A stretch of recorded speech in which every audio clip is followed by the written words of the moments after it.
اور یاد کرو جب ہم نے تم کو فرعون والوں سے نجات بخشی، تم پر برا عذاب کرتے تھے، تمہارے بیٹوں کو ذبح کرتے اور تمہاری بیٹیوں کو زندہ رکھتے، اور اس میں تمہارے رب کی طرف سے بڑی بلا تھی یا بڑا انعام۔ اور جب ہم نے تمہارے لیے دریا پار دیا تو تمہیں بچا لیا، اور فرعون والوں کو تمہاری آنکھوں کے سامنے ڈبو دیا۔ اور جب ہم نے موسیٰ سے 40 رات کا وعدہ فرمایا، پھر اس کے پیچھے تم نے بچڑے کی پوجا شروع کر دی اور تم ظالم تھے، پھر اس کے بعد ہم نے تمہیں معافی دی کہ کہیں تم احسان مانو۔ اور جب ہم نے موسیٰ کو کتاب عطا کی اور حق و باطل میں تمیز کر دینا کہ کہیں تم راہ پر آؤ۔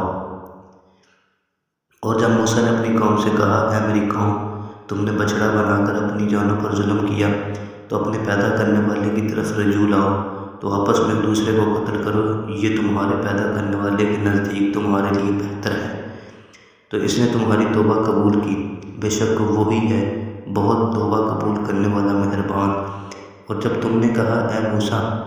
ہم ہرگز تمہارا یقین نہ لائیں گے جب تک اعلانیہ خدا کو نہ دیکھ لیں، تو تمہیں کڑک نے آ لیا اور تم دیکھ رہے تھے، پھر میرے پیچھے ہم نے تمہیں زندہ کیا کہ کہیں تم احسان مانو۔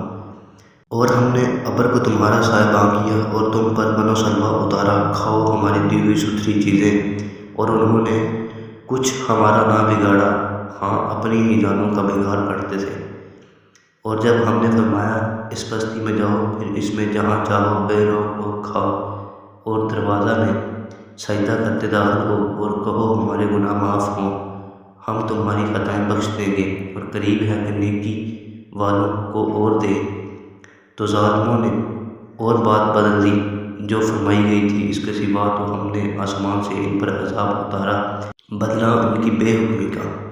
اور جب موسیٰ نے اپنی قوم کے لیے پانی مانگا تو ہم نے فرمایا، اس پتھر پر اپنا عصا مار دو،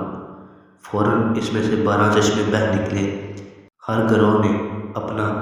گھاٹ پہچان لیا، کھاؤ اور پیو، خدا کا دیا اور زمین پر فساد اٹھا دینا ہے۔